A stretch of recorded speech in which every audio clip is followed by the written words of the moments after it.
Hello and welcome back to another one of my book reviews. Today I'm going to be talking about The Seine, the River That Made Paris by Elaine Sciolino. And interestingly, I had gotten this book to review sometime in 2020, but as you all know, some things happened in 2020 that threw off maybe some of our reading schedules. And I finally did get to this book this year. And while I'm not necessarily sorry that I put it off, I do think it's very much worth your time, and I'll talk about that a bit. I suppose I'll start by saying that, like a river, the book gently wanders, and the episodes in that journey are short enough that you can get on and get off as you'd like. The way that you'd like to maybe take a river cruise, say, "Oh, I like this area. I'm gonna get off and explore a bit more here." It's the same thing. While the book should be read sequentially, I think, you could, if you wanted to, in the beginning, pick through the chapters and read. So it doesn't require that you read it sequentially, but I think that might be the best way to build the journey, because it starts at the sources of the Seine and it ends at the end. But as I say, it's written in such a way. Here's a wonderful map here in the beginning where you can see, I don't know how well it's showing up in this light, but where you can see the journey of the river. So while it's the river that made Paris, the Seine is obviously a French river, so it goes through a lot more of France than just Paris. In fact, Paris is probably one of the shortest moments that the Seine has on its way from the interior to the ocean. But necessarily, because so much of French history is tied up with Paris, and the way that the government is set up today, so many things come through Paris that I would say, even though, let's say, it's a book about the Seine and about France generally, you could say 80% of the book is about Paris in particular. Including, interestingly, the fire at Notre Dame. The book had gone to press just as the fire had happened. Well, not sorry, it wasn't going to press, it was being set up to go to press. And so Elaine stopped it and made sure that she had an afterword in there in which she commented on the role the river had actually in saving the church, which is fascinating. Bit of a spoiler alert if you haven't read it, but I mean, everyone knows that the church was saved. So if you're watching this video and you don't know, Notre Dame was saved from the fire, insofar as it didn't completely burn to the ground, it was. But 50% of the water that put out that fire came from the Seine. And she has a wonderful story in here about a boat that they had to rush through a canal lock to get down to Ile de la Cité to help put the fire out. So really providential in that the book hadn't gone and she was able to have that. It's a wonderful way to end her stories about the Seine. About a little bit about Elaine Sciolino. She was the former New York Times bureau chief for Paris, although before she came to the City of Light, she was off in Beirut and some other sketchier areas doing some hard scrabble journalistic work, I think, before she got to relax a bit in Paris, you could say. 3 lessons I take from this book that I want to share with you. The first is, be a tourist in your own backyard. As I was reading this, I was underlining places that I wanted to go, and I was remembering a bit of the spirit that I had when I first moved to France, when I first moved to Paris, was I literally made a list of places that I wanted to go, and then I relentlessly knocked out that list. Every week, every month, I was going to some place and learning about it. And I think it's a real danger for any of us, wherever we live as locals, to take that for granted. You'll find people who live near the Grand Canyon who've never been to the Grand Canyon. People who live near Yellowstone who've never been to Yellowstone. And I think there are people in Paris who've never gone to some of these wonderful museums or taken day trips out to small towns around the periphery of Paris. And I can't encourage that enough. So this book, for the people who live in France or live in Paris, it will be a great inspirer of places for you to go or to think about going. And for those of you who are not from here, it's a great guide for places that you might want to add to your list, to go a bit off the beaten track, to take something that's not right off of the top 10 list. So for my own part, as I say, I created a group on Meetup to go to museums, and I just went to one museum a month with a group of people. And before we knew it, 3 years had passed, and we'd been to something like 40 museums together, and managed to build a lot of wonderful friendships along the way, even some people I went on vacation with.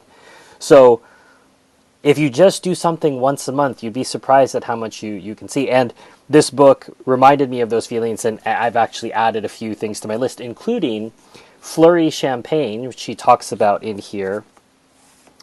The Champagne region is mostly known for the northern part, which is Veuve Clicquot, Pommery, Ruinart, all of those famous houses. But there's actually a Champagne region that's further south, that's on the Seine, that up until some years ago was very much considered second-class champagne.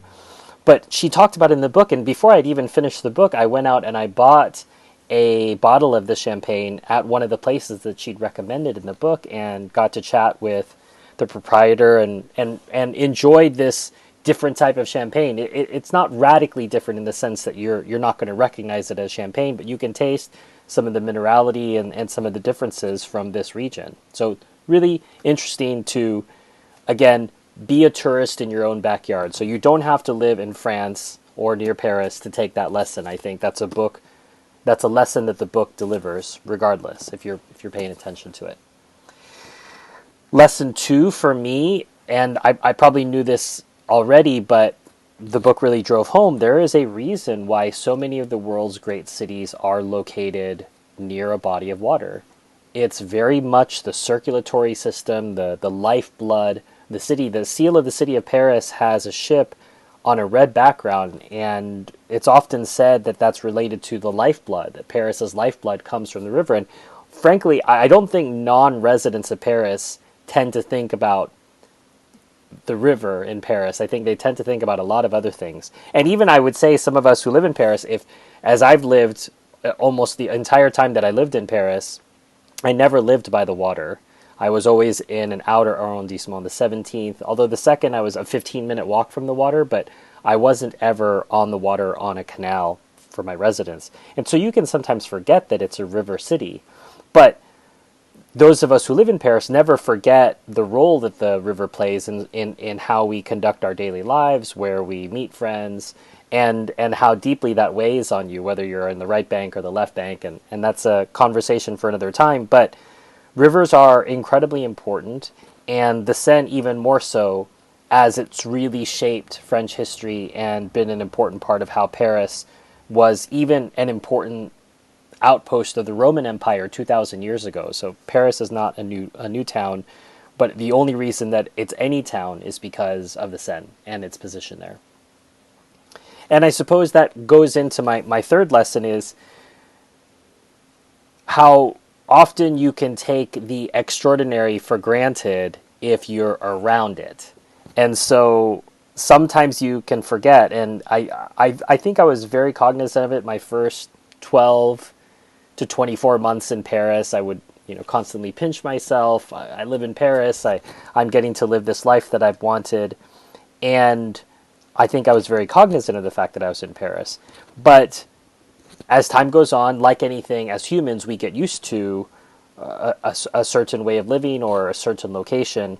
And this book, through its revisiting of historical events, talking about floods in the river, art that's related to the river, films, the bouquinistes, the booksellers that line the riverbank, even the police that police the river. Elaine got into one of these police boats and went around and got to know them and got to know how they conduct business and what they find and what they run into. So sometimes you need a book to remind you of what's right in front of you, because you can take it for granted. And I think, again, that's another lesson for the book that doesn't necessarily apply to Paris and France. If you're reading it, I think you're likely to read this if you're interested in France, if you're interested in Paris, if you live here, if you like to visit here.